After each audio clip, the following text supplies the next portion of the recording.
Dirty Sports Podcast. I said, welcome to the Dirty Sports Podcast with Andy Ruther and Joe Prano. Welcome to the Dirty Sports Podcast. Welcome to the Dirty Sports Podcast. I'm your host, Andy Ruther, coming to you live from Cincinnati, Ohio, with my co-host from Port Hueneme, California, Joey No Chill Prano. Hello, Andy. Good morning. Are we both in quarter zips today? Are we doing a Manning cast? What's going on here? We are. Oh man, we should have gone either polo shirt or dress shirt underneath. We should have gone full Manning cast. We should have. That's hilarious. Definitely not planned. I was thinking that. I was like, he's gonna make. When's the next ABC, ESPN Super Bowl? Can we get a Manning cast Super Bowl? I need that. I should have. You know what I regret about last night? I didn't go SpongeBob. I actually, one of the first things I wanted to check in on you. We have so much Super Bowl to talk, Andy. But what was your thoughts on Tony Romo during the game? Dude, shut up! Shut the fuck up, dude. The end of the game, the final play they're talking about, they're like, dude, he wouldn't shut up. Yeah, the play happened. It's an Andy Reid special, and shut up. Shut up. Let the game play, man. I agree with you for the most part. I thought it was certainly not the worst Romo game. But yeah, he kind of talked through it. I saw a clip. I guess it was Kevin Harlan, I'm assuming on radio calling it. So they said it to him, and it's just like, it's so much better when you have like a broadcaster. It feels like Romo so quickly went from like playing his role next to Jim Nantz to like he's there and Jim Nantz is just the guy. Jim Nantz is only there so that Tony can say Jim before everything. I don't know, Jim. I think they're gonna go over it. Jim. And the other part that's annoying for me for Romo has a little Andy Ruther in him, but Andy Ruther at least presses through. Like Ruther will start a phrase and he'll be like beating a dead bush, and at least you push through wrong. Tony Romo will start these things and then be like, I don't know what the fuck I'm talking about, and he'll just like abandon it in the middle. Well, Jim, they've gone to this play one too many times. They're beating it. And then he just stops, like he freezes. He's like, I don't know how this phrase ends, so I'm just going to stop talking. Tony, you talk the whole fucking time, and then half the other time you just fucking lose back. They're going to the what? Is there a glitch? What the fuck are you doing? I'm now fully on the anti-Tony Romo train. It took a while to come around, but like, I've never wanted Collinsworth so bad. I talked to multiple people who said they want SpongeBob. Like they went to SpongeBob last night. I mean, we did rabble. Think about that. There's the Manning cast. Here's what happened. Where's Gus Johnson these days? He's with Fox. He doesn't even call football, I don't think. I would like to get Gus Johnson on the phone and propose something to him. I'm like, forget Fox, dude. How much could they possibly be paying you? Just go GusJohnson.tv. I just want Gus Johnson rabbling every big event. Well, I don't think legally, there's rights issues. But I'm saying you tune into the alternate broadcast. You do the rabble thing. Okay, I gotcha.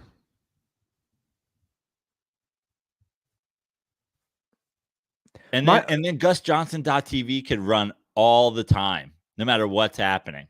It's the Grammys, it's the Oscars. Leo! And you're like, yes. This is why I pay $19.99 a month for GusJohnson.tv. The not knowing how to just let the game play out is Very frustrating. An overtime game. I mean, pretty wild game. And he just won't shut up.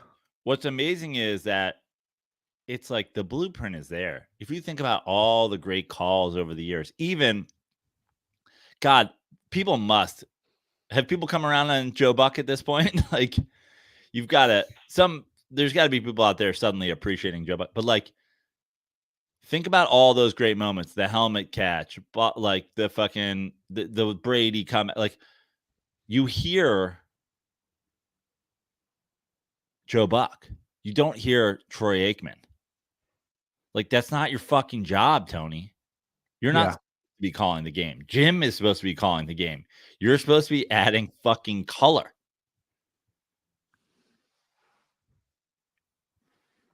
Or again, just the natural organic noise of the stadium on a huge play at the end. I remember Joe Buck didn't say anything when the Cubs won the World Series. What was that, 2016, 2017, whatever it was, after that huge drought. They just let the stadium noise go through the broadcast. Right? Which I think is great too. Just let the crowd and the sounds of the venue, just let that permeate. The problem, I think Romo drank his own Kool-Aid because everybody was on him big. Now he can't stop. Yeah. We've created a monster. But they're paying Nance and Romo like $30 million a year. That's a big contract. So they're not going anywhere. Jim Nance should just go to his house at Pebble Beach and just leave Tony Romo to fucking be. Jim Nance, you're hurting your legacy just hanging on to this. And look, obviously it played out to be a great game. Not everybody agrees, which is weird to me. Well, that it was a great game? Yeah.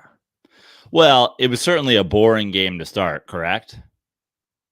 Like, in terms of scoring, yeah. I mean, I would just say it's one of the more boring first halves in terms of scoring, in terms of just like, it was a bit sloppy. There's fumbles. There's not a lot. Like, it wasn't a great football game to start, but to say an overtime game that included 2 scores in overtime is boring is ludicrous. What is going on with these rules? What is going on? Well, they fixed it. This is what everybody wanted. No, you have an issue with the overtime rules now. Well, I didn't know what he understood. This is your overtime rules. This is what you wanted. This is not my overtime rule. This is when the clock was getting to, when it was getting to 0 in the overtime. I said, "What are you doing? Yeah, yeah. Like, because there's no, because each team gets a chance to possess the ball. If it had been the second possession, I believe, then the clock would have mattered. If the Niners had the ball again, the clock would have mattered. But it doesn't matter in that situation because it's a 5-minute overtime, correct? So no, 15. Was it 15? They played a full 15? They almost played a full 15. It was a normal quarter. Okay. So they did play a full 15, right? Whatever the case may be, the Niners couldn't have gotten the ball and milked the clock and kicked a field goal with no time remaining, and the Chiefs lose. Each team is going to possess the ball at least once. So yeah, there was, on that particular drive, there was an unlimited amount of time. Now the Chiefs knew, and apparently they had prepared for this all season long, and the Niners had no clue what was going on. Correct. Although, there's everybody is talking after the game. The Niners clearly did not go over this, but funny enough, the Chiefs are now also playing the we prepped for this. We had 20 meetings about this, and then in one of the post game, things at the that when they're doing the post game broadcast, Mahomes jumps up there and says that McCole Hardman had no idea that the game was over. He's like, "We just won the Super Bowl, bro," and he's like, "I didn't fucking know." literally on camera going like, I had no idea the rules. So No, he was on the Jets. They said they went over all this in preseason. right. But there was also a couple claims that like every week of the Super Bowl, every week leading up to the Super Bowl, we've gone through this and blah, blah, blah. So, I came really close on one of my real difficult bets. It was a 60+ yard field goal. wow. $5 one. I did a whole $5. $5. The payout was like 185. And I was like, they're close a couple times. Because somebody kicked a 57-yarder, right? 57-yarder from Harrison Butker. Yeah. I believe there was 2 kicking records in the game, right? The first one, the 55-yarder was a new Super Bowl record, and then the 57-yarder was a Super Bowl record. Yeah. That's wild. And he went 60. I almost hit, I placed 3 different exact score bets, and all of them, I was like right around all of them. Scoregami, right? What's that? There's never been a 25-22, right? Not in a Super Bowl, I'm sure. But my betting strategy, and it goddamn near worked, is I bet 3 different exact scores, all right around the over-under number, all adding up to 47-48. All with the Chiefs winning a close game. And all like big numbers. Like instead of doing like I predicted on the show the other day, I think I said 27-23. So I bet that. I bet 26-22. So I was a point off on that. But all wonky numbers too, because those gave you better odds. And there were so many moments where I was like, this is gonna happen. And then when they got in overtime, I'm like, I'm fucked, because the only way it happens now is if somebody scores a touchdown and then the other team comes back. Like, they're not going to come back and score a field goal, so it's not going to happen. Yeah, well, look, man, I took my boy Mahomes to win the MVP. I took the Chiefs to win. I took that 50 rushing yards combined between Purdy and Mahomes. The over Mahomes was there for you. I bet the over Mahomes. I bought 3 different plus over Mahomes 35, over Mahomes 40, over Mahomes 45. I think he went for 60 and change. This is one of the few games where everything I called out actually happened. Like my buddy who was there, who's a big Niners guy. I'm actually going to pull up the text to see exactly what I wrote. I said, when he asked me who I got, and I said, I was picking the Chiefs. And then I said, it literally played out how I thought it would. Close game, Mahomes comes down and wins it at the end. Yeah, I wrote, should be a great game, but in a close game, I can't bet against Mahomes. It's like, that's exactly what it is. Yeah. Close game. Like, you knew, right? We both knew, oh shit, he's going to get the ball. Like, he's not going to fuck it up. Yeah. He's just not.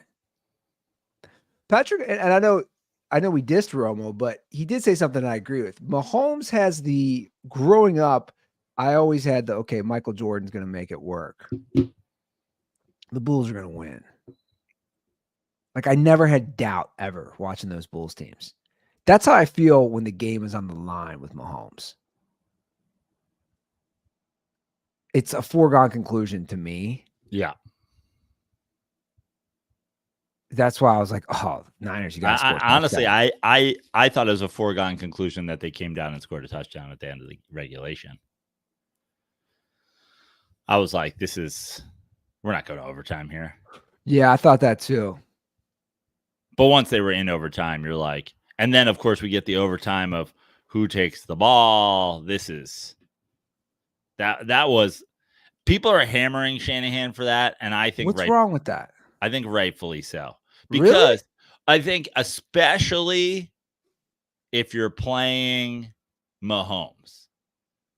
If I was going against Mahomes, or if I was going against the Eagles team that does the tush push or whatever. Now, conversely, if I was going against somebody who maybe I didn't trust in a pressure situation, if I was going against somebody who I felt like the ball in their hands with the game on the line might make it tougher for them, I would go the other way, possibly. But the truth is exactly what happened. The Chiefs got a fourth.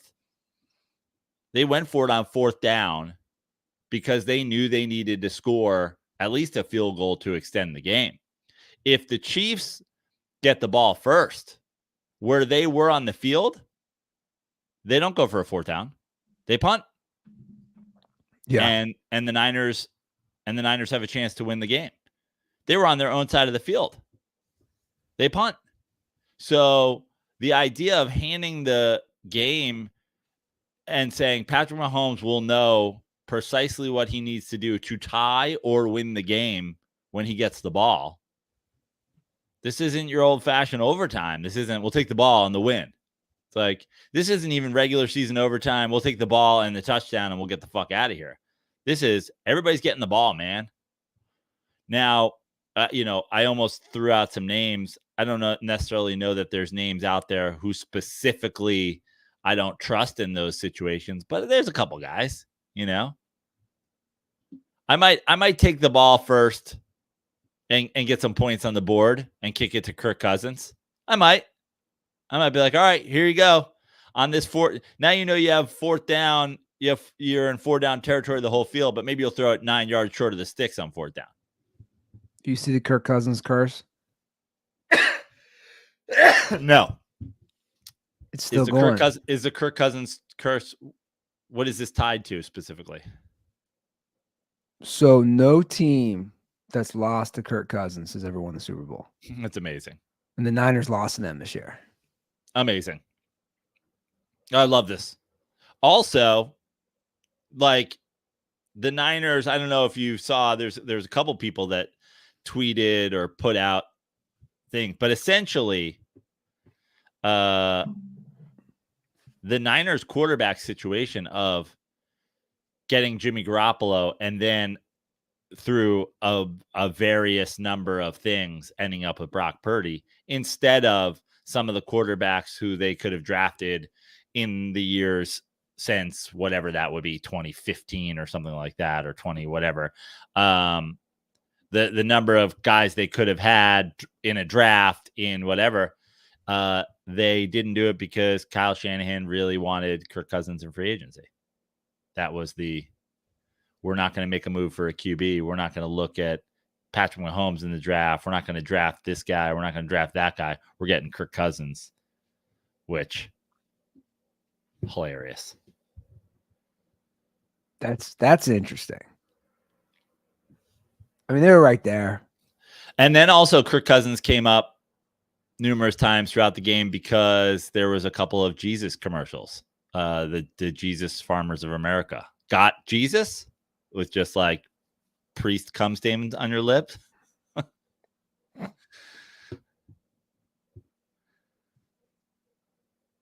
Were the Jesus commercials the weirdest fucking thing to have to, like, you're just like everybody's enjoying football and then just Jesus Christ is on the screen? Were those the same ones that they started running last year? Yeah. Yeah, the Got Jesus ads. So I'll be honest, I wasn't fully vested as much this year in the commercials. I'm truly not any year. And then, full disclosure, I did not watch the halftime show. I had to watch it today. Wow. Why? Because Isla she was fussy and I needed to rock her in her bed or in her room to put her back to bed. Like she woke up. Seems like you should have brought her down and rocked her to Usher. She wouldn't have gone back to sleep after that. I watched it today. I think it was a great halftime show. I gotta say, I think, dude, he can dance, man. He can dance. Yeah, sure, he can dance.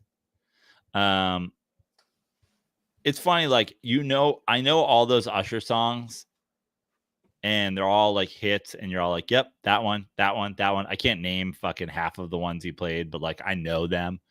But at the same time, like, none of them get me real hype. Like, yeah, it gets you fucking. You know what it is? It's just that you're a few years older. It is. It's just that you're a few years older. Because I saw somebody tweet this, and I was like, that nails it. Like Usher for me is high school, college, all like a lot of those songs. So for me, it brings me back to that, like a positive, like for at least in my life, a positive time frame of like the partying and not having a care in the world. Now I was a little bummed he didn't play "You Make Me Wanna." Like that was my first. Yeah. When I was, I think, a sophomore in high school, that was my first. Like, oh, I kind of into this guy. Yeah. But especially college, I hear those songs and I just think of those memories. I think maybe there's something about being like, obviously when you go to, like, I was in my, when you're in college and high school, I'm in my first years living in New York City, and you're going to bars and you're going to clubs and you're whatever. And I think that this might be where the divide is with Usher, is like Usher is almost like a little too pop, a little too R&B, a little too soft for like, I mean, you would hear an Usher song when you'd be out in New York City, but you wouldn't hear like a lot of them. It was like way more like hip hop driven, like I wouldn't say Usher's hip hop by any means. But then of course, yeah, comes out and like it's got Ludacris, it's got Little John, it's got whatever. Now that song's fucking everywhere. So I don't know. That might be the divide also. It's just like, I feel like there's probably parts of the country, probably if I had done my early 20s in LA or Miami or Atlanta or something like that, it's probably way more common. Just feels like New York City's like a little edgier than maybe like hearing a lot of Usher out. Yeah, I mean, he's totally pop for sure. But like, and I was like, it's good. It was a good halftime. It was entertaining. I mean, the cameos, he had a lot of great cameos. And he was on roller skates at one point. I mean, I love the roller skate bit. You did? Oh, fuck yeah. I'm here for it. And like Alicia Keys was so big too when I was in college, and then she comes out, and the truth is I've kind of always crushed on her. So I was like, I've seen Alicia Keys in person and on the streets of New York City. And the thing that jumped out to me about her when I saw her in person is she showed off last night. She got a big old ass. Yeah, she does. I was in the street one time walking in like West 30s in New York City. And I'm walking with my buddy and I'm like pointing in front of me. I'm like, yo. And he's like, I know, dude, it's Alicia Keys. I was like, wait, that's Alicia Keys? And he's like, yeah, dude, what are you pointing at? I was like, her gigantic fucking dumper, dog. What are we talking about? Like, how have you even looked at her face at this point? He's like, dude, it's Alicia Keys. I was like, all right, we should stop screaming Alicia Keys and big fat ass as we walk 8 paces behind her in New York City. That's hilarious. She's still with Swiss Beats, right? I'm sorry, Andy. I wish I knew. I just looked it up. She is. I like that you said Swiss Beats, like he's a fucking. My whiteness came out there. Swiss Beats. Like he's a cheese, or he's like he's a delicate, like he's like a pocket knife. Yeah.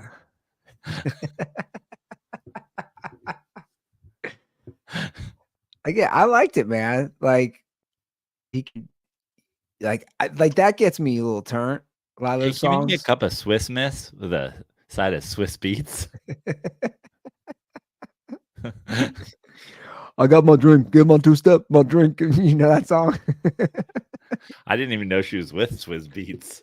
They've been married since 2010. No idea. Yeah, man. Come on. Do you, Alicia, take Mr. Beats, take Swizz to be your lawfully wedded husband? For richer or for poorer? We'll never be poor, bitch. Yeah, because you didn't. And do you, Swizz, take Alicia, her big old fat dumper? Because a lot of people were making jokes about that on Twitter about How he was dancing like, yo, that's someone's husband, man, or wife. I mean, that's someone's wife, Usher. That's Mrs. Beats. What did I say? I said Lil Jon was going to come out. Did I not say that? I said, I don't think you were getting plus money on that if you had no, looked you at the did. props. You said Lil Jon wouldn't come out. I said he wouldn't come out, but I don't think you were getting, I don't think that was a long shot. I'm surprised Ludacris. I'm more surprised Ludacris came out. Full afroed out. Especially after what Cat Williams said about him. I mean, especially after Cat Williams said he basically sold out to the Illuminati for $200 million. Well, showing up at the Super Bowl doesn't make you doesn't discredit that claim, does it? No, it doesn't. No, I thought it was pretty good. I always wonder the field damage. I know it's artificial turf. Well, Mikey and I were talking about that during the game or during the halftime show because Usher starts walking on the field, and Mikey goes, "Do you think that they've like limited? Do you think they have like a limited stage? They're not doing as big of a stage this year because like he's going to stay like he's on the field, so it doesn't like hurt." And then they cut to like the overhead shot when he goes like back up on the stage of it on fire, and he's like, "All right, forget that." We're like, I wonder if they're staying on the turf instead of on a stage because they don't want to fucking, do damage. No, stage came out. Yeah. Usher managed to do the whole performance without tearing anything. And then Dre Greenlaw tears his running back on the field, tears his Achilles or whatever. The way he planted, you're like, fuck. That turf will get you, man. Yeah, turf monster. Look, I think we all, if you're a football fan, you're not surprised. And it's like, you just can't bet against these guys, man.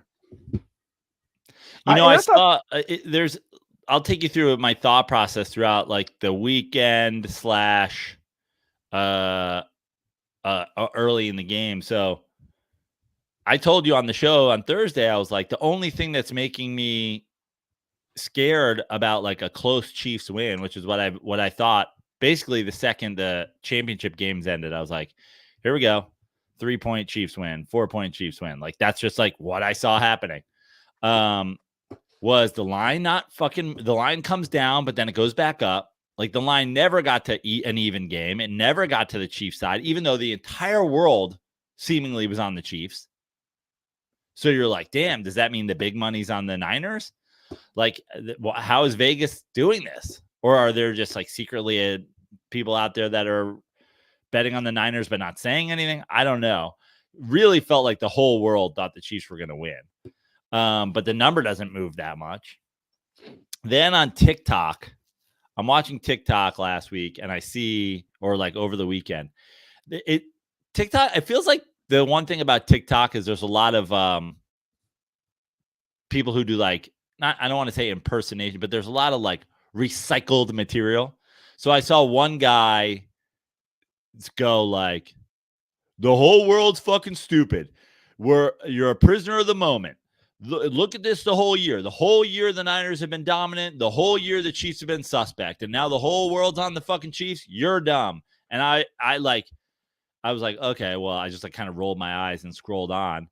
And then probably because I watched the whole thing, the algorithm was like, did you like that? Because I can show you 25 more guys with the same fucking take.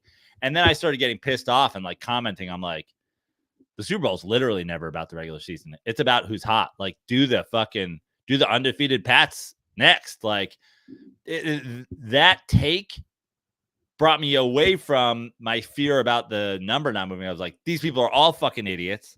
The Chiefs are hot. The Niners aren't. They have Patrick Mahomes. They have coach quarterback defense.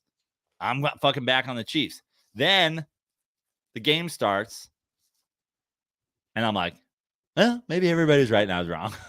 Because it did not start great for the Chiefs. But when it was only 10-0, I was like, And I did. I live bet the Chiefs money line in that moment. And I was like, here we go. Before they came down and fucking scored, I was like, let's just get let's just get the 10-0 live money.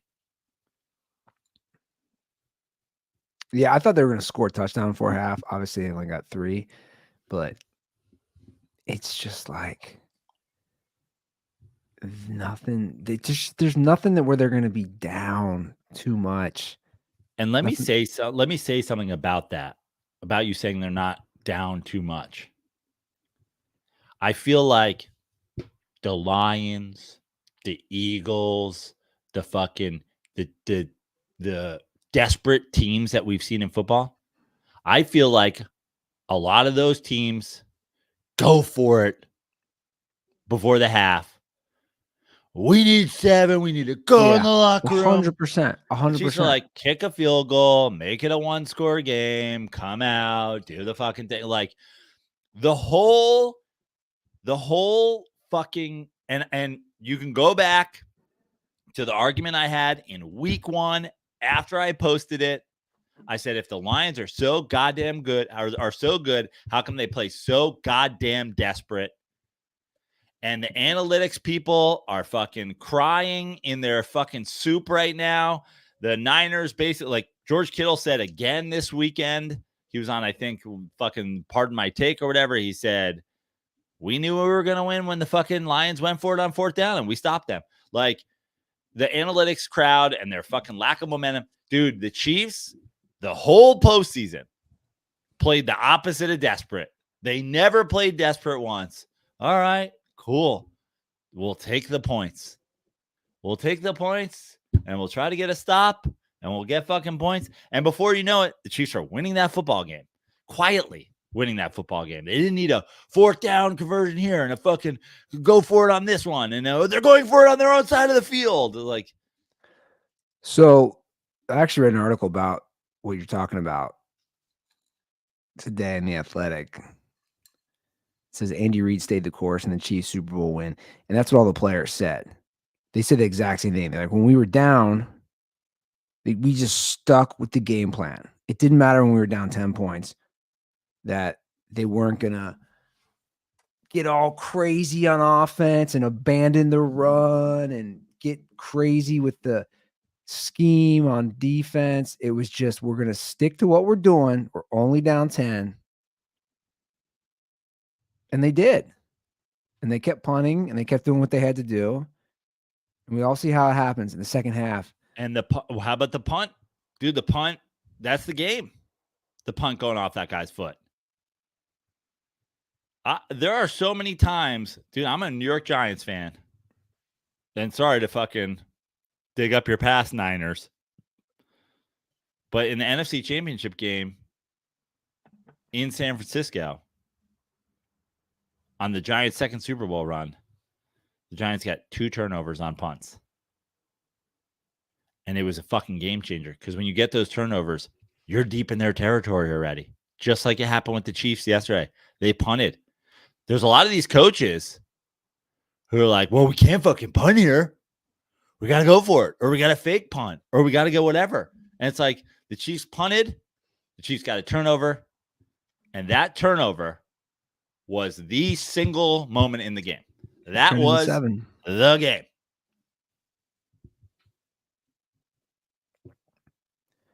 Yeah, I mean, and I mean that's the way they play. That's where they've played all year in this run. They don't get desperate. They just don't, man. They trust their players. We have a great freezing cold take on this game from Kyle Aronofsky. Oh, no, Kyle. This was, I believe, Friday or Saturday. He left this call. His prediction. What's going on, boys? Calling back once again from beautiful Toms River, New Jersey, home of the 1998 Little League World Series Championship. I am listening to the Super Bowl preview pod and wanted to kind of give my prediction and just my overall maybe hot take, maybe obvious takes on the game. And I don't understand why people think the Chiefs win a close one. The Niners were at home for both of their playoff games and essentially escaped both of those games against teams in the regular season that were very inferior to them. And now just, they're playing at a neutral site and people are putting the Niners kind of on a pedestal, and they're the favorites against the defending champions with the best quarterback maybe in the history of the sport, who went on the road for 3 games, won them all, and are back in their comfort zone with the experienced players, the better coach, the far better quarterback, comparable defense. I don't think this game is even, I don't want to say it's not within reach. I think it'll be within reach, but I don't think it'll ever be close. I don't think we'll ever be sitting up in our chairs like, oh my God, it could change here. I don't think it's going to be a very exciting game. Kind of like maybe the Bucs-Chiefs Super Bowl from a few years ago, or maybe the Packers-Steelers Super Bowl from like 10 years ago or so, 13 years ago. Something like that. I just don't see this one being close. My final score prediction is Chiefs 34, Niners 23. Play this on the post game call, and maybe I'll look like an idiot. That won't be the first time on this podcast, but I think anyone who thinks this is close is a fucking idiot. Bet the Chiefs minus 6.5. Well, so I mean, Kyle dug his own grave there at the end with anybody who thinks it's close is an idiot and minus 6.5. But otherwise, if you sort of take the bookends of that call off and you take off him saying, yeah, you're a fucking retard if you think it's going to be close, basically on both ends of the call. And you listen to what he says. It's all the reasons that the Chiefs are going to win a game despite having a worse regular season, despite having a worse roster top to bottom, despite all the things. Like, it's not bad football analysis of why the Chiefs are going to win this game, even though Vegas has the Niners as a favorite, even though the Niners on paper are the better team. And we agreed with that. But the Chiefs didn't. When's the last time the Chiefs scored 34 points? Like, the Chiefs, like how many games this year do you think the Chiefs scored 34 points in? Like, they're all of a sudden going to do it in the Super Bowl? Well, that was my thing. My thing, I knew it was going to be low scoring. Yeah. Now they fucking go right at the number, essentially. I bet the over 3 different times during the week. I lost one, and I kept increasing my bet, thankfully. I lost one, I pushed one, I won one, because the number went from 47.5 down to 46.5 at some places. And then, thankfully, with overtime, you get a 25-22, exactly 47 game. But it was without overtime. It's a way under. Yeah. And yeah, I mean, the Chiefs, the idea, everything we just said about how the Chiefs have been playing, the Chiefs aren't blowing somebody out because they're going to punt.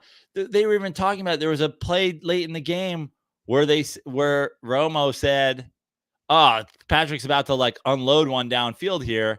And then he doesn't, because why even take a chance for a pick when I can tell, like Patrick Mahomes, that he has the defense now where he doesn't need to make those throws.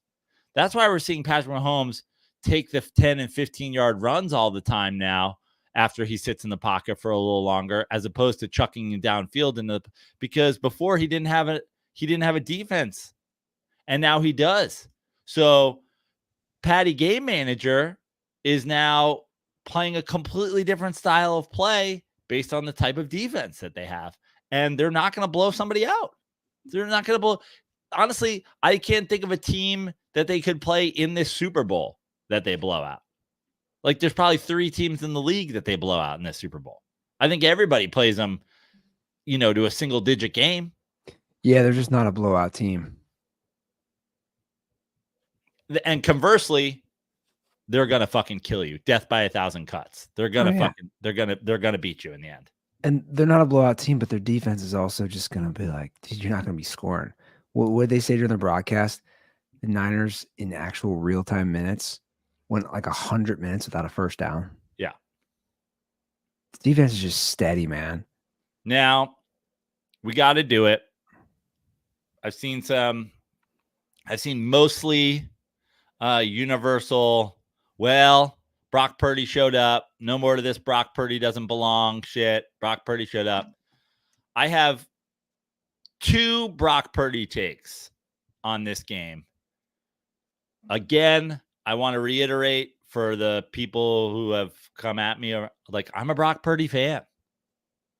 I like Brock Purdy.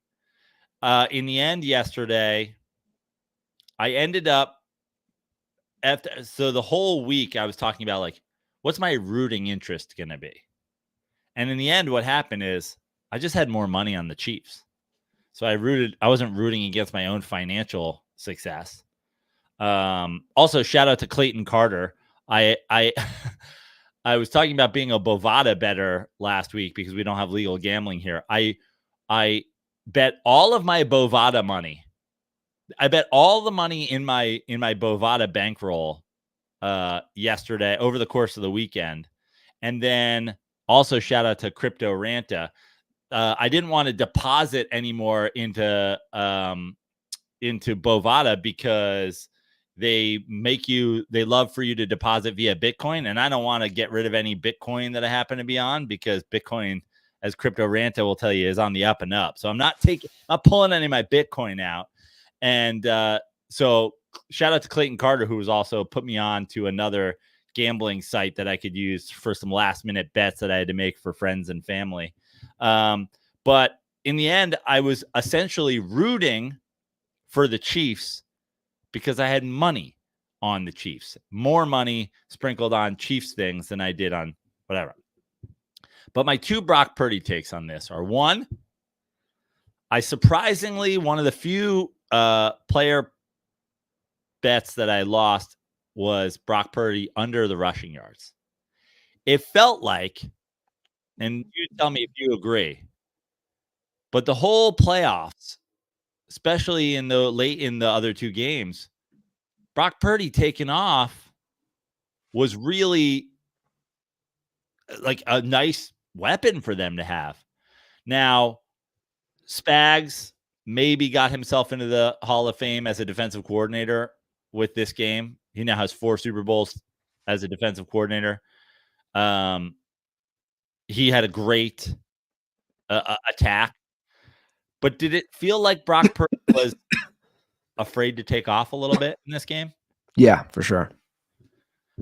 Like, I don't want to say the moment is too big for him because he made a bunch of big throws and he made a bunch of great plays, and or when he did, it wasn't full throttle. Yeah, he was a little bit scared to go, and Patrick Mahomes wasn't. And Patrick Mahomes had a couple of those runs that really broke the game, and it felt like the reason I went over on both of those guys is it felt like throughout the playoffs, both of them had that in their bag. It's like, all right, if you put a good scheme on and you send one extra guy and I get flushed out by him and I somehow escape, now I'm gone. And it felt like Brock Purdy was hesitant even when he did run. So I didn't love that felt like the moment was too big for him. The other Brock Purdy hot take I'm going to make is, and I know that I know that we're comparing him to Patrick Mahomes.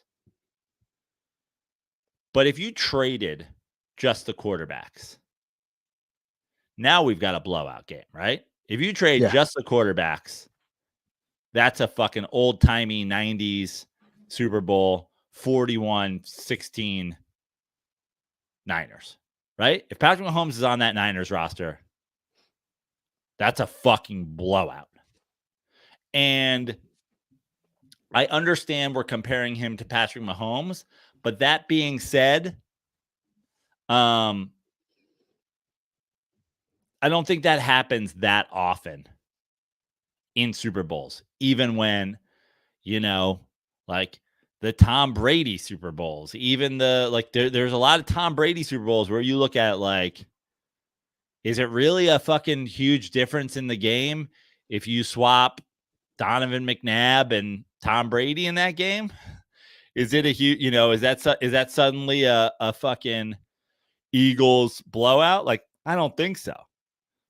Is that, obviously get your drinks ready. The greatest divide in Super Bowl history. You had an 18-0 Patriots team. If you swap Eli and Tom Brady on that team, is the game much different? Like, I don't know. Like, I'd argue maybe in a sense, the Pats have a better chance of winning. Like, I don't know. But in this game, you swap Patrick Mahomes for Brock Purdy. This is not a football game. And I think that's the only criticism. Like, Brock has certainly proved himself in the NFL, but you get to the end of here and it's you against the other team. Like, you can't be the significantly worse quarterback on the field and have a chance to win. And yet they did because their roster is so much better. But also, like, there's only one Patrick Mahomes. That's what I said. But there was only one Tom Brady, too. That was my point.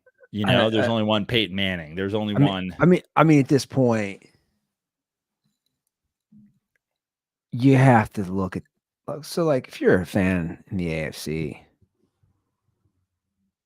this is what you got, man. This is what you're going against. Like, this is what you're going against. So when you have your chance, a la Bengals Rams, you better fucking win it. You better fucking win it. When you're the Ravens, you have the best record in the NFL. Listen, I'll do you one better, Andy. I think that this is the NFL right now. Because in the end, he's going to be there. Like, you can do all your work to get out of the NFC. If you don't meet Patrick Mahomes, in the Super Bowl, you better win it. Like, good on fucking Matthew Stafford for getting his in the Super Bowl where Patrick Mahomes wasn't there. Like, Joe Burrow is great, but he's not Patrick Mahomes. No, he's not. Nobody. I would say that we talk about these top 5, top 3, top 2, top whatever. You know, there's always going to be an argument on who's 2, who's 3, who's 4, who's 5. It's going to be a long time before we have a conversation about who's 1. Exactly. Nobody's retiring. These guys all want 3 in a row. Well, no one's retiring right now. That's for sure. And that ties back to people are already doing it. They're already doing the GOAT conversation. And obviously, you know me, I'm not a ring counter. I don't ring count. If I did, I would remind people that Tom Brady is 10th, or, you know, Michael Jordan is 10th all time in NBA rings. I'm not a ring counter. So I don't think Patrick Mahomes has to get to 7. If Patrick Mahomes wins 5, if Patrick Mahomes goes 5-1 or 5-2 in Super Bowls and retires without CTE and retires with all his fucking things in place, like, I don't even really know if it's a matter of 5. Like, I don't know. You know what I mean? Like, the gap's closing pretty quickly. But I'm not a ring counter guy. I also think if you're another team, again, especially in the AFC, it's almost deflating for them to win another one like they did. Because you're like, fuck. So we got to go against now all the time. The Chiefs aren't. That's the thing. The Chiefs aren't going to be a less complete team next year. They're not going to be. No. They're going to address holes. They had holes. They have receiver holes. They have, you know, they have the defense. They're probably, I'm sure they're going to have an issue where they start, like, they can't pay everybody and blah, blah, blah. And they already did that. They are 2-0 in Super Bowls after Tyreek Hill left. They're not going to be less complete. It's going to be tough. They got killed at home on Christmas Day against the Raiders. Think about that. Like, that wasn't that long. Like the offense couldn't do. It's now Shaq. It's now Shaq and the Lakers. It's like, it cool. Is. Like, it is. Are they the 7 seed? Are they the 6? Are they the 5, the 4, the 3, the 2, the 1? It doesn't matter. Nobody would want to play them. Nobody. At this point, what is the situation that you're going to be in. They've been in the Super Bowls. They've been in multiple Super Bowls. They've been on the road in Buffalo in January. They've been on the road in Baltimore in January. Where are you going now? Oh, we got to go to the Raiders in January. Well, we just won a Super Bowl at the Raiders Stadium. So, we got to go to the SoFi for the Harbaugh Chargers for the division on the line. Who gives a fucking shit? Oh, we got to go to Houston. Oh, CJ Stroud had an MVP season, and now we've got to go to Houston in the opening round.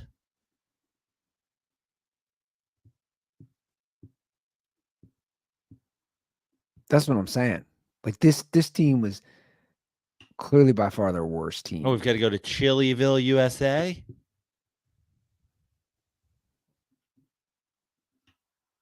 Although I wouldn't even say it's their worst team because they have such a great defense this year. Yeah, exactly. They just have kind of flipped the script a little. Meanwhile, Patrick Mahomes played probably the best statistic Super Bowl. Like, they had a great Super Bowl. Yeah. I mean, that pick was bad, but like, I think that's the most yards he's thrown for in a Super Bowl. Almost 400 total yards. You throw in those rushing yards. Yeah. But that's my point, Joe. If you're a Lamar Jackson guy, if you're a Joe Burrow guy, if you're Justin Herbert, Josh Allen, any of these teams, like, guys, this is what you're playing against. This is what you're playing against.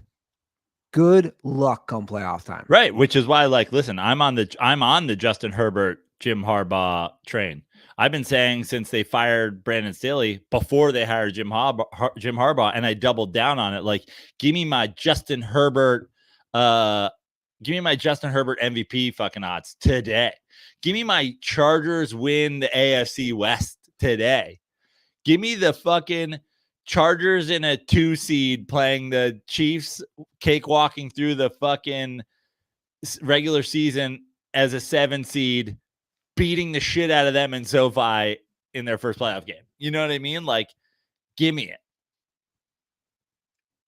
I don't think the Chiefs will be a 7 seed, and I don't think the fucking Chargers will be a 2 seed. But you get my gist. Yeah, I know. It's just like with him, there's just no doubt ever. Come playoff time. And again, we talk regular season. That's why I always say, like, I honestly don't really give a shit that much about regular season. You just have to be in the playoffs. You just gotta get there, man. You just gotta get there. Let's talk about Shanahan. Let's talk about the Niners. Let's talk about whatever. Like the Chiefs, dude. If Travis Kelce retires, it doesn't look like he's retiring this year for sure. He wants 3 in a row. Travis Kelce doesn't look like he's going anywhere. Andy Reid doesn't look like he's going anywhere. Patrick Mahomes clearly isn't going anywhere. Their defense is good. Spags isn't going anywhere. Like, the Chiefs are set until one of those big pillars falls. If we lose a Reid or a Spags or a Kelce or a Mahomes, and obviously Mahomes is the foundation with which this is all built on. But all those guys were also great at their jobs, exceptional at their jobs. No one is as exceptional at their job as Patrick Mahomes is at his. But until one of those things goes, we don't really have to. They're going to be there, regardless of their seed. Let's talk about the Niners.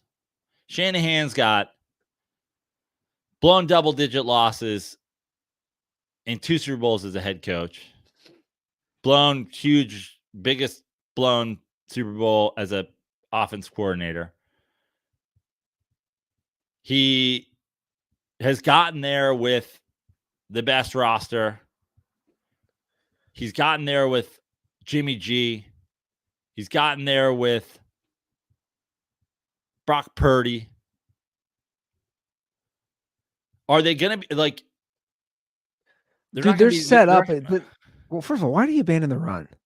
Well, that's a whole other fucking. And then they go back to the run, and then they start driving again in the fourth quarter. keep Patrick Mahomes off the field.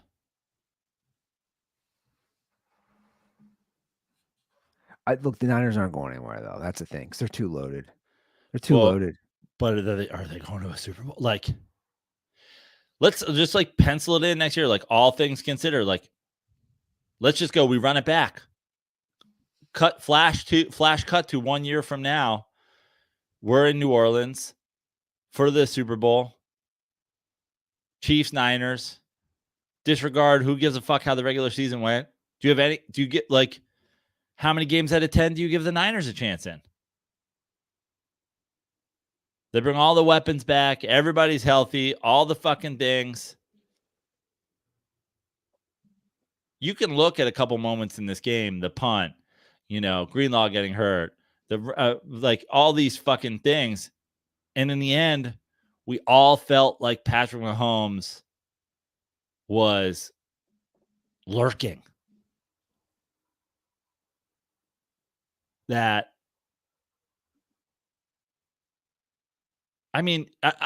almost argue if they don't muff the punt, do the fucking Chiefs win in regulation because they fucking get a stop there and then there's less time on the clock and then they go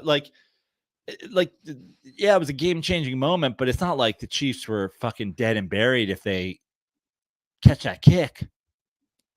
Like Patrick Mahomes he's just there.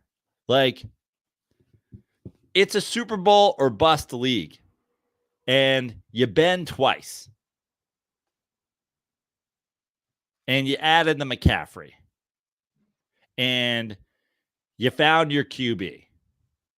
And you locked up some of your defensive players.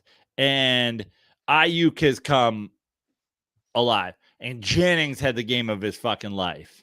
And can a Shanahan Niners team win a Super Bowl? Well, I mean, they can for sure.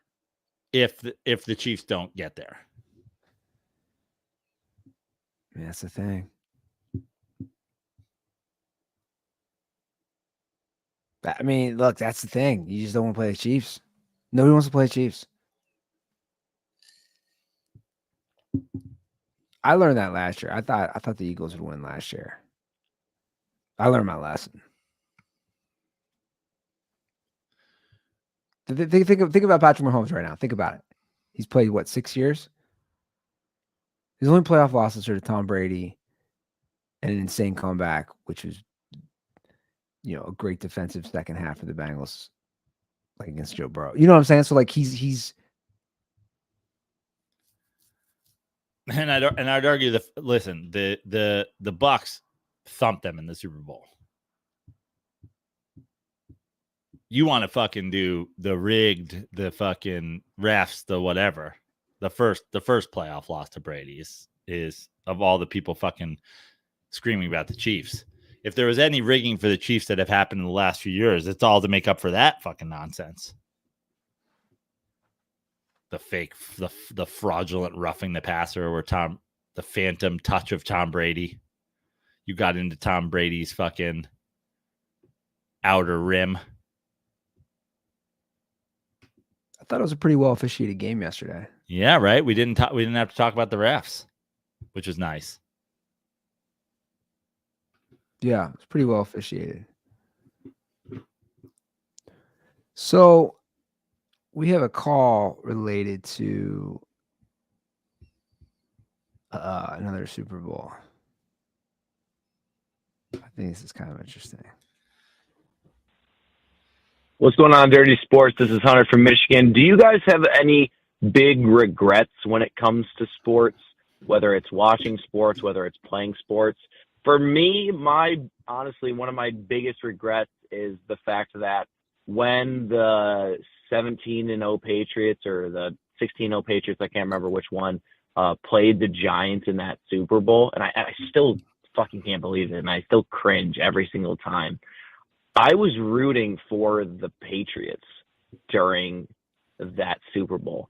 And it really was just because I was fully just bought into the lie that, like, the older males in my life had sold me that was just like, Tom Brady plays the game the right way. He's the respectful way. And this team is just so good and respectful of the game. And they're, respectful of America and, just shit like that. And it's like every single time I listen to this podcast and you guys talk and, Prano talks about that Super Bowl, I just internally cringe every single time because I remember as a small child rooting for the New England Patriots. I was rooting for fucking the Death Star to blow up Alderaan. And I just cannot believe that I was to this day. So, what are your big sports regrets?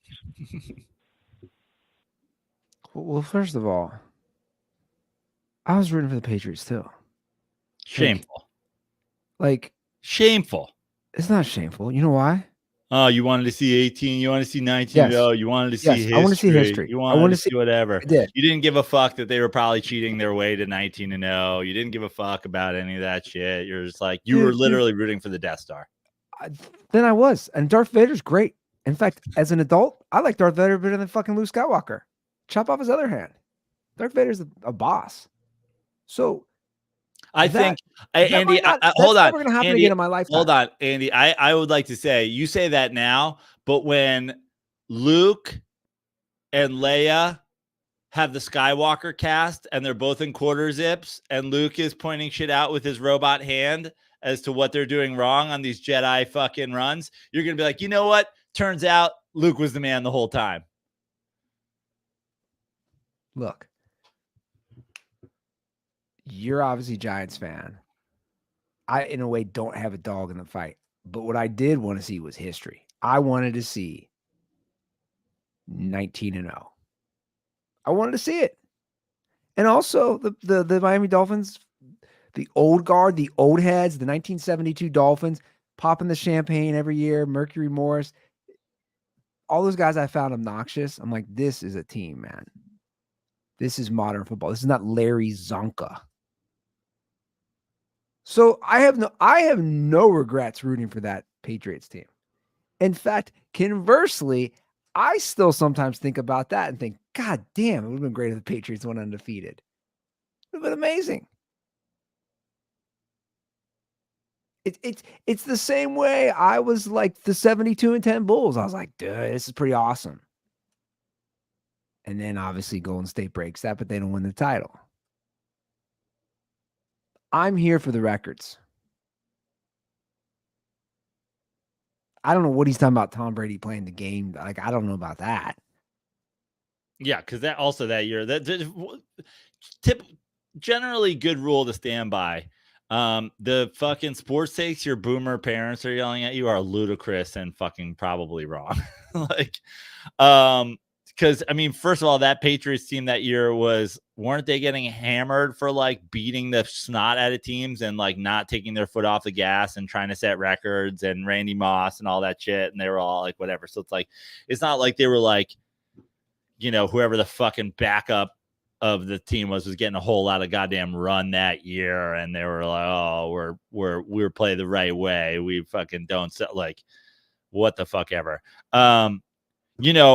Weirdly,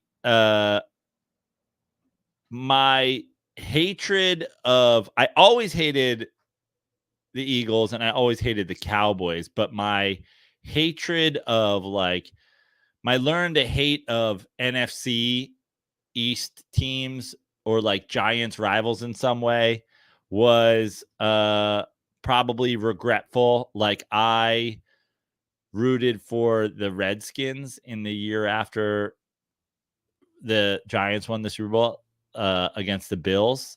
I was like, oh yeah, fuck that Bills team.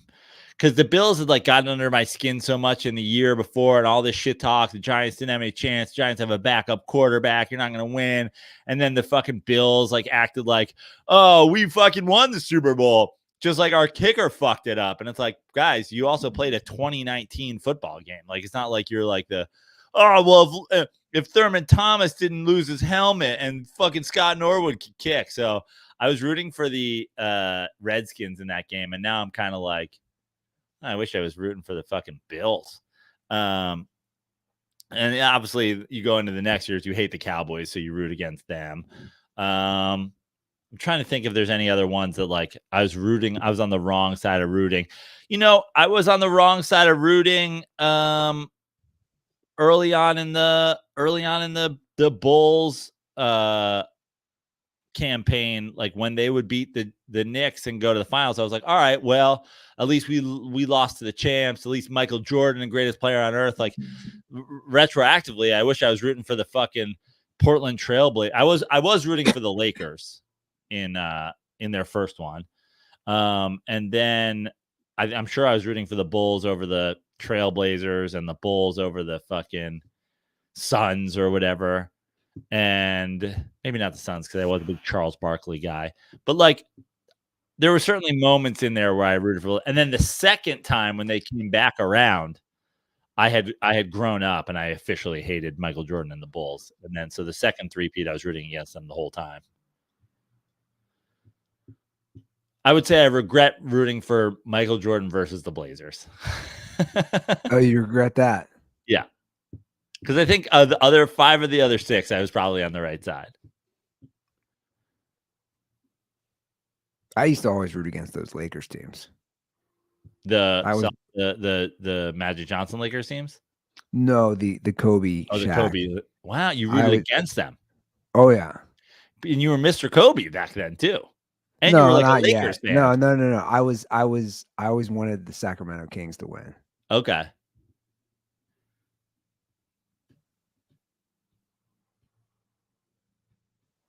I wasn't Mr. Kobe yet. I can tell you. What's funny is it was the Kobe Shaq teams it was Nets, Pacers, and Sixers, right? Mm-hmm. Correct. So I rooted for the Lakers in the finals against all 3. Because fuck that. Although I did love Jason Kidd, you can't like all 3 of those teams. Like we hate as Knicks fans. So I rooted for the Lakers through all 3. But I would root against the Lakers. I loved KG, so I would root for the Timberwolves. I loved Weber. I'd root for those Kings teams. I'd root for those teams. I rooted for the Rasheed Blazers. But then once it got to the finals, I did root for the Lakers in all 3. I did not root for them against the Pistons because that's my greatest gambling moment of all time. So you asked me my first Super Bowl memory, right? Last episode, and I told you it was like the first grade. The Bengals played the Niners. And then I went through yesterday out of curiosity. I bet you could do this too. I went through every Super Bowl after that. After which one? The first one I remember, which is 1989. Yeah. And I wanted to see if I remembered where I watched each Super Bowl. And I've known every single Super Bowl I've watched. Wow. Since 1989. Which is crazy. Like I know exactly where I was watching the Super Bowl. You think you could do that? Probably. I probably have a spot. There's probably a hole in there, but I bet you I could do most of them. That's interesting. Let's do it. I mean, I can tell you. Yeah. Like, okay, that was at a Super Bowl party. Next year, I watched it at my parents' house. My parents. Which one is this? Niners, Broncos. Niners, Broncos. Yeah, watched it at home. Watched it at home. My parents went out to a Super Bowl party. Giants, Bills. Watched it at home. I watched it at home too. I remember watching that with my dad. Redskins, Bills. Again, watched it at home, and then it's gonna start getting. I'm gonna start moving. Well, this is where I start moving. My buddy Travis, grade school buddy, Super Bowl party. This is which one? This is Cowboys, Bills. Well, that's the next one. Okay. Same thing. My buddy Travis, Super Bowl party. In fact, I can tell you, I remember what we did. That game was such a blowout. We had a girl who lived in grade school right by it. We started ding dong ditching our house. Like the game was so boring. We just kept fucking ringing the doorbell, running, just kept doing that like all game. This was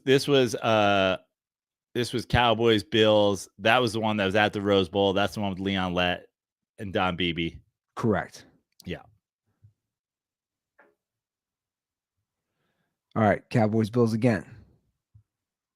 Cowboys Bills again. 30-13.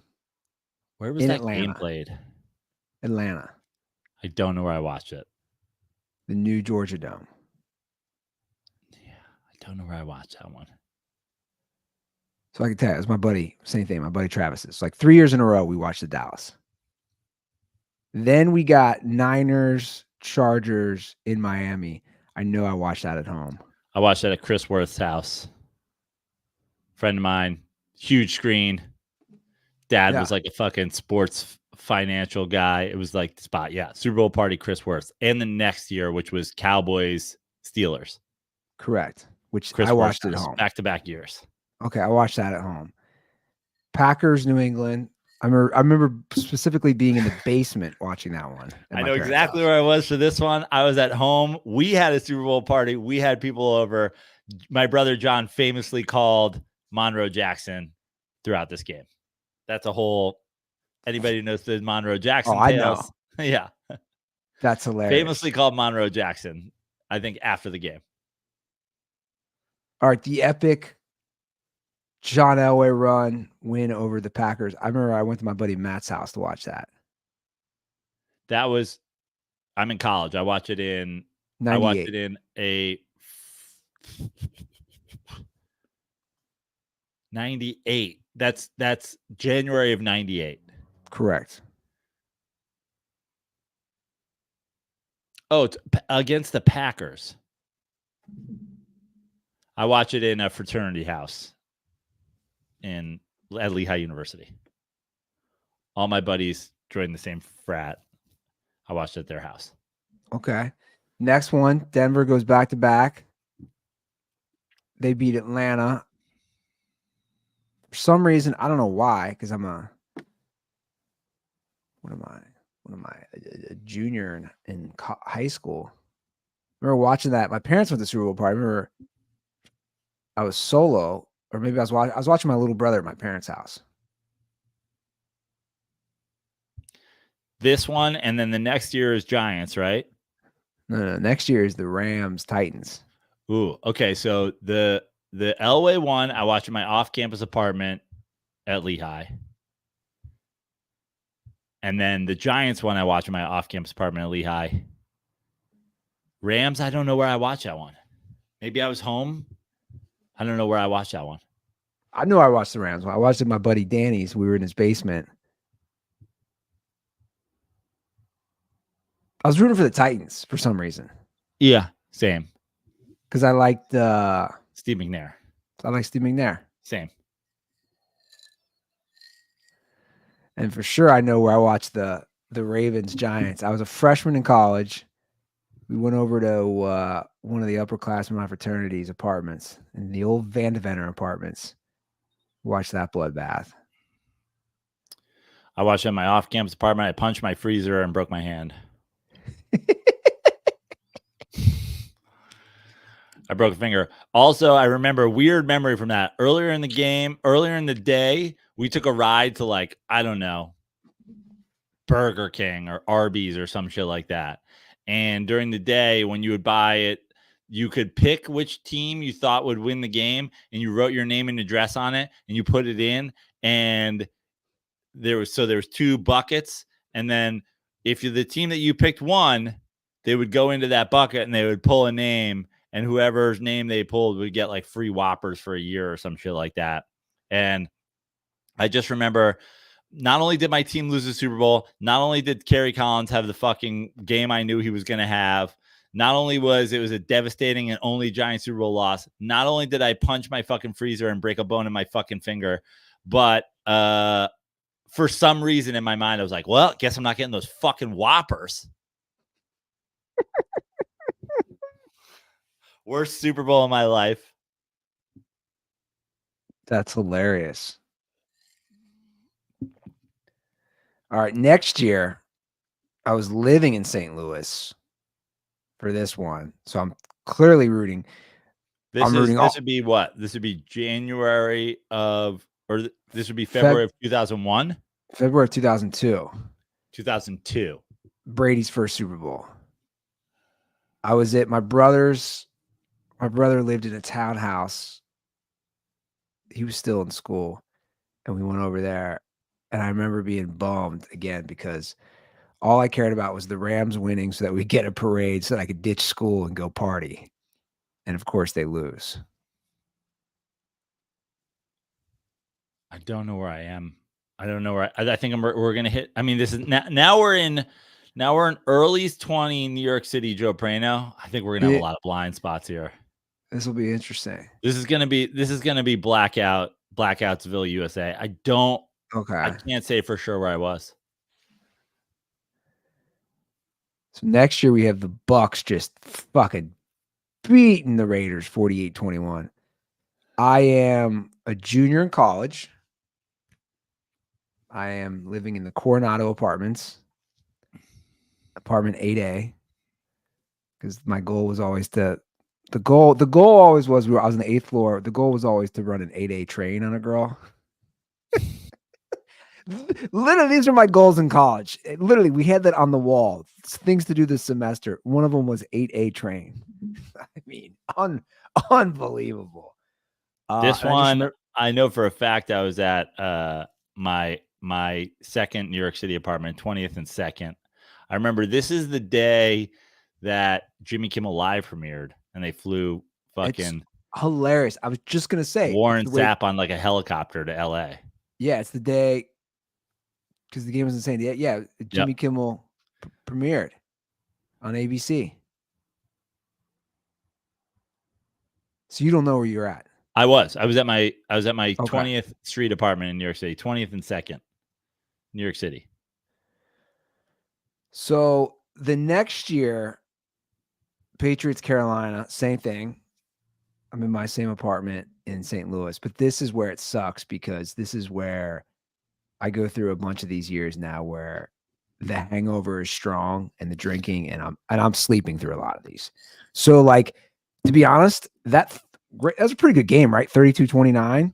You're sleeping through a lot of the Super Bowls? Oh, I'm missing like key plays. Oh yeah. Like this is when I'm a degenerate. So like this Patriots Super Bowl, and right, that was a good one. Jake Delhomme, Tom Brady. I remember going down to my buddy's apartment, like a few floors below me, falling asleep for a lot of the game. You're in college. I'm in college. I'm a senior. Now we've reached. This makes it starts getting easy for me because now we've reached 1-1 status. Now we're at the 1-1. 1-1. Where fun people meet and party.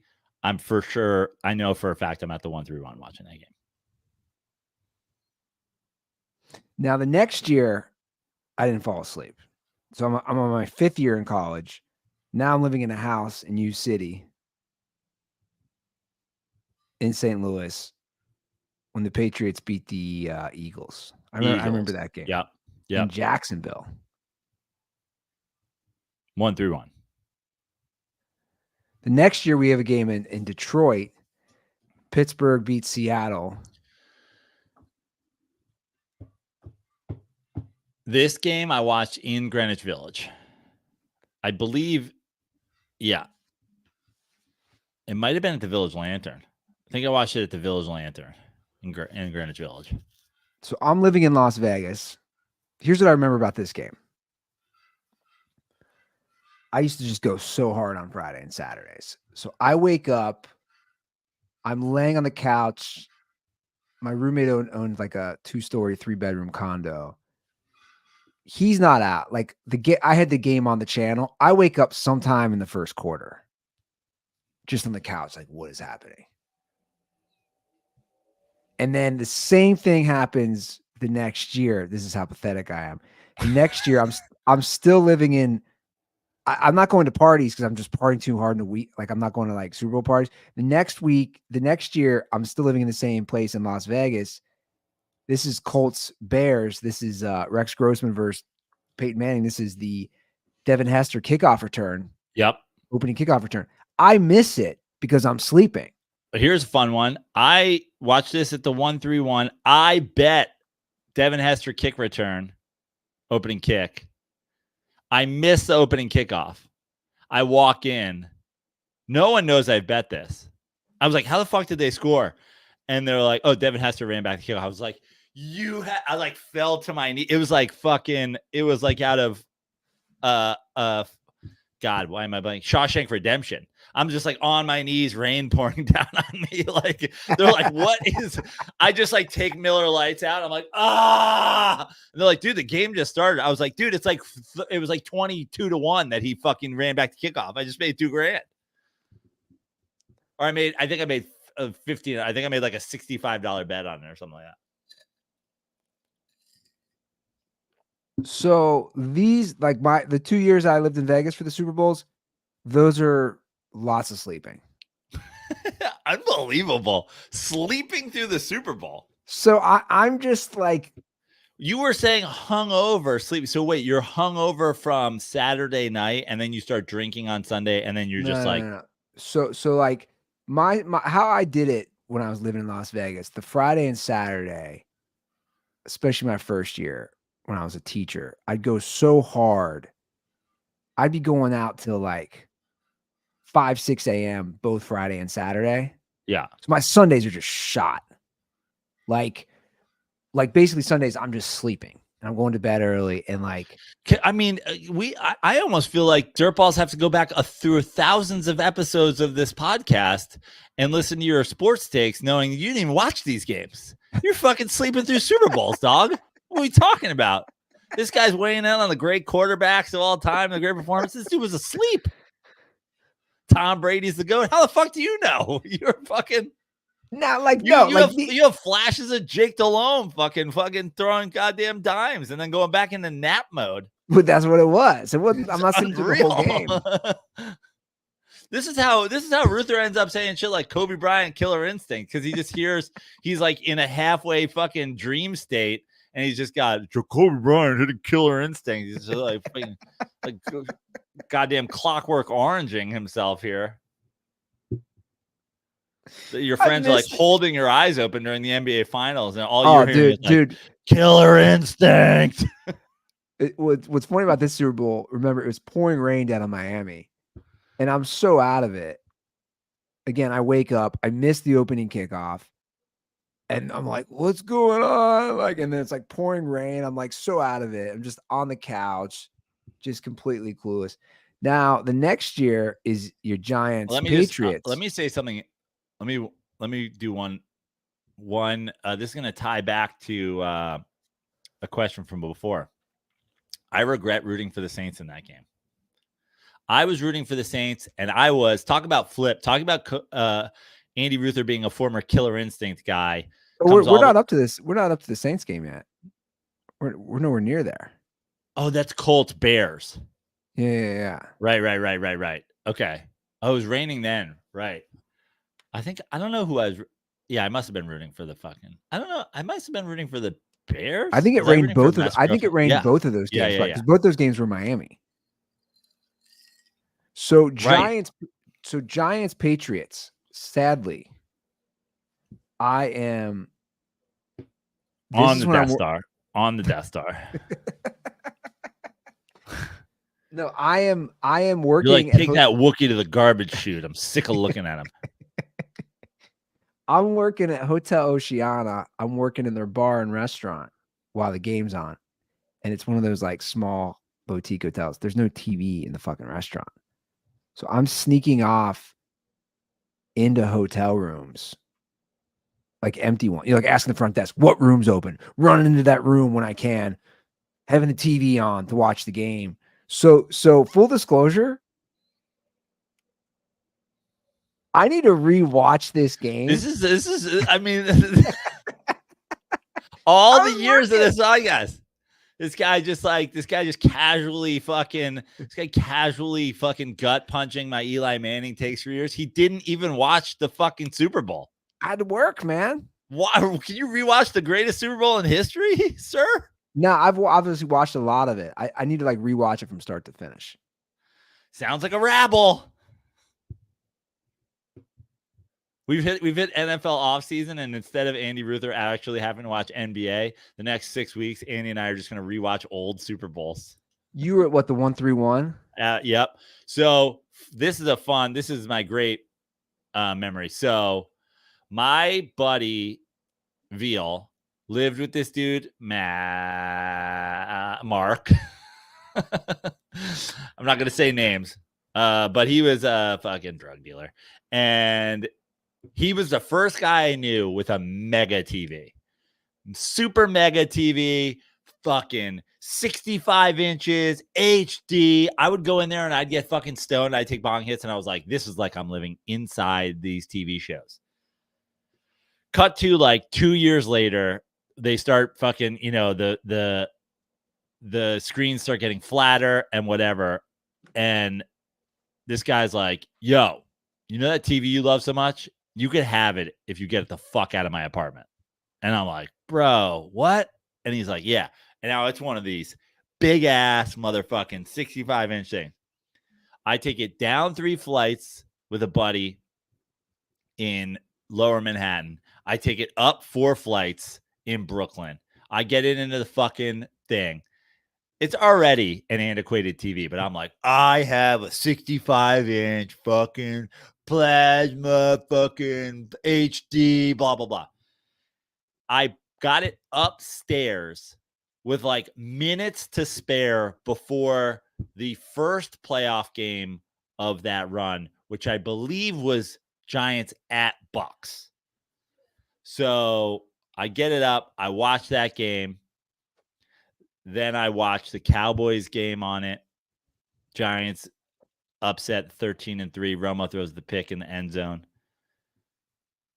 Then I watch the NFC Championship game on it at the 131. And then everybody's like, what are you doing for the Super Bowl? I was like, what are you talking about? The idea of me leaving. I've spent the last 3 weeks of this Cinderella run here with the TV I got into the 131 with minutes to spare before the first playoff game kicked off. I was like, I'm fucking going to be at the 131.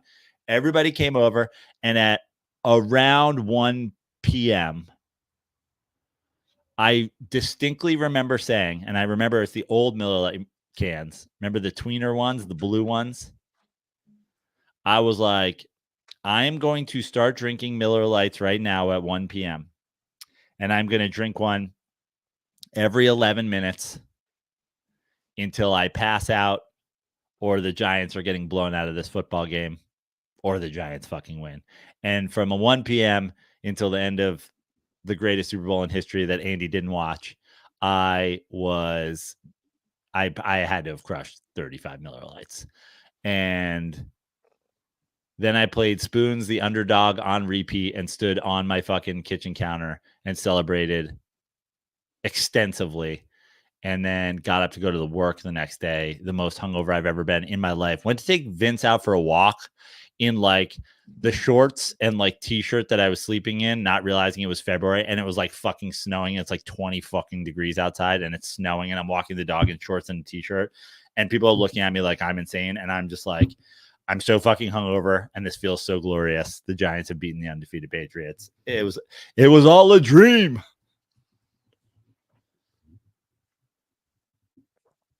All right, let's rapid fire these if we can. Are we taking this all the way to today? Yeah, let's do it. Okay, let's do it. This will be easy. All right, next year is my first Super Bowl in Venice.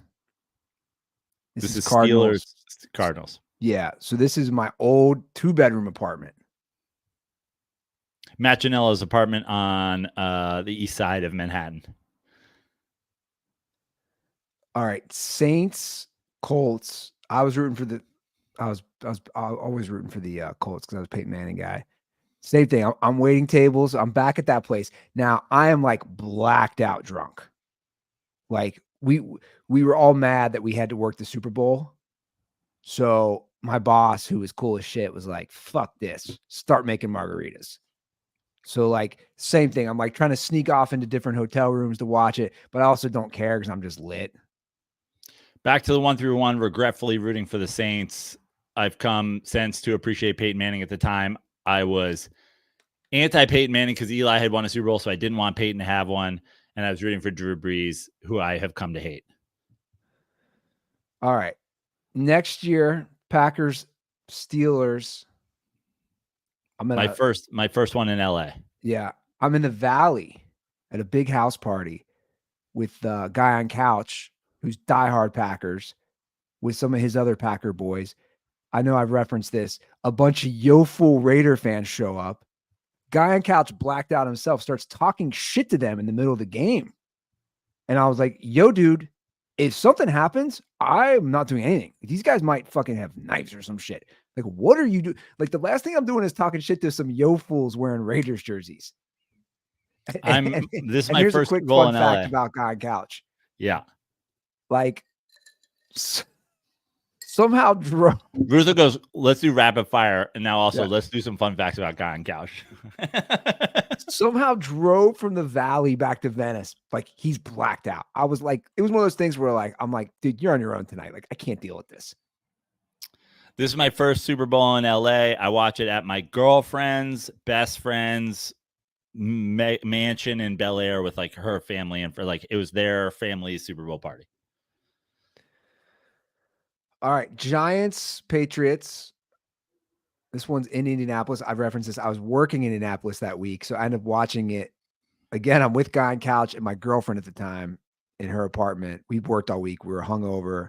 I specifically remember us ordering. We had so much Taco Bell for this game.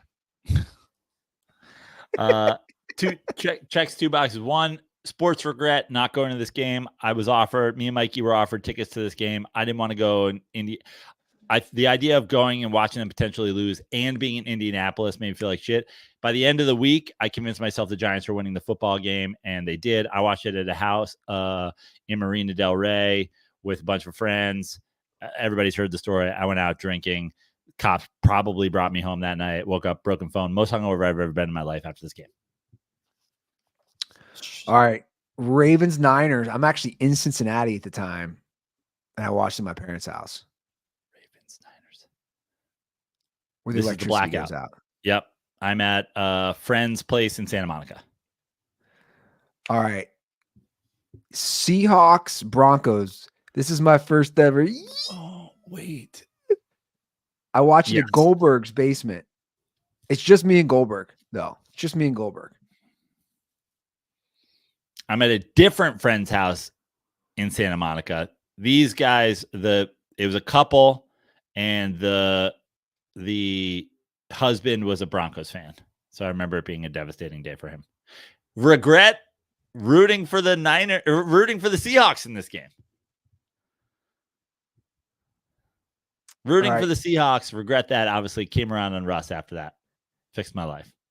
Next up, Patriots, Seahawks. I'm actually in the Smut studio. I think I was solo, just watching it. And fun fact, guys, I rooted for the Patriots this game. What year is this? 2015. We've started the pod at this point. Yeah.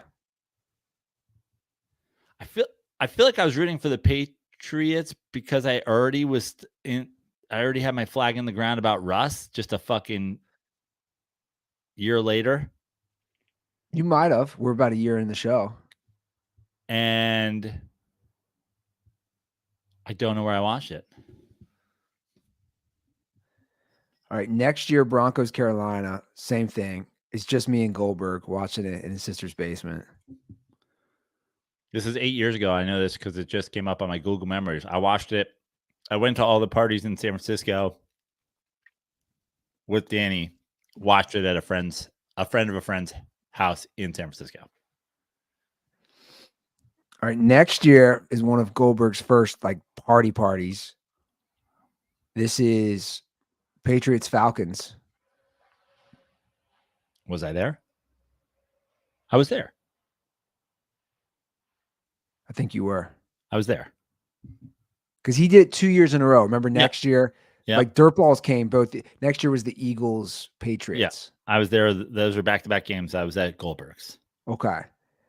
So now we're up to 2019 Patriots, Rams. I watched that at the Smut Studio. Patriots, Rams. Where the fuck was I for that game? No idea. Weird that like I don't know where I was lately. So I watched the next two in the Smut Studio. because the next year's Kansas City Niners, and I watched that with Nikki D. I remember we had like chicken fingers and like frozen pizza. I watched that at Dan O'Carter's place. All right, Bucks Chiefs. I watched at my brother Greg's house in Cincinnati. Bucks Chiefs. What year? That's COVID, right? Yeah, COVID. Well, 2021. Right. But it's like the first post-COVID Super Bowl. I think I watched it at home. Bucks Chiefs 2021. Yeah. Watched it at home. In All right. El Segundo? Yeah. Rams Bengals. I watched that at my parents' house with my girlfriend. I watched at SoFi. That's the Super Bowl I was at. All right. And then Chiefs Eagles. Last year I watched it at the current house I live in, this place. Where the fuck was I last year's Super Bowl? No idea. This time last year? I don't fucking know. I don't know. It's crazy. I don't know where I was this time last year. I bet you I can figure it out. And then yesterday I went to my brother's for a bit. Then I came over here. And I was home. Where the fuck did I watch the game last year? That's bad for your. But here's what's crazy to me. Like I can tell you where I've watched every Super Bowl since 1989. Yeah. Like better than me. But my point is like that's how important the Super Bowl is, even though I've slept through a bunch of them, as we've detailed, or slept through parts of them. I'm just trying to see where the fuck I was for last year's Super Bowl because I'm freaking out now. What's wrong with my brain? What? Yeah, I don't know where I was. Wild. And I may never know. Feels like maybe just at home. You're probably just at home. Give us a ring, guys. 310-359-8365. That was a fun glimpse into the fact that I probably have early onset Alzheimer's. Gonna kill myself now. Do you know where you were 1 year ago today? I'm sorry, officer. I don't.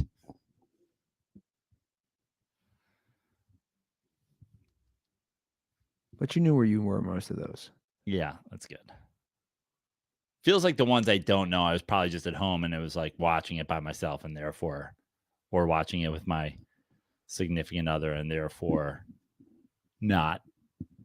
Well, you know, the telltale for me is very few Super Bowl parties. Yeah. Very few.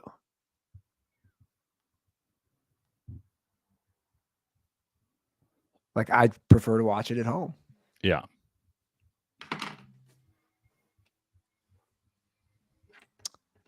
Anything else from your end you want to push? Yeah. Hollywood Improv, February 29th, Leap Day, a night of sports comedy. We will be doing a wonderful night. I'll be hosting and doing a bunch of stuff in between. If you're in or around Los Angeles, California, please come to it. I mean, if you're listening to this show, you're obviously a Joe Prano Talking Sports fan. A lot of people come, a lot of dirtballs come to comedy shows and they're like, you didn't do Bill Walton, you didn't do this, you didn't do that. How come I know whatever? So come to a night of sports comedy, February 29th at the Hollywood Improv. Otherwise, I'll be on the road coming up. Shout out to the dirtballs who've asked me about Utah. I am unsure as to whether or not I'm coming to Utah. I will let you know when that is confirmed. Supposed to come with Eddie Ift. I just wanted to go snowboarding. The pay isn't great. I just wanted to go snowboarding, but I'm not sure it's fucking worth it for how shitty it is to open. You know, I'm a headliner these days. I don't usually go out and open for people anymore. I was just going to do it to snowboard, but I don't know if it's worth my time. So I will let you know if I decide to come just to go snowboarding. Otherwise, I've got shows in Vegas coming up. I've got shows in Arizona coming up. Those are at Jimmy Kimmel's Comedy Club the last week of March, and House of Comedy in Arizona the second to last week of March. New York coming in April, Connecticut coming in April. JoePrano.com. At Joe Prano on Instagram, at Joe Prano on TikTok. Follow me all the places and come see a show. But for sure, if you can get to Los Angeles for Leap Day, just a little over 2 weeks, 3 weeks, a little over 2 weeks from, a little over 2 weeks from now. Come to that show. It'll be great. Word. Okay, guys, that's our show. Thanks for tuning in. We'll be back on Thursday. And as always, stay dirty.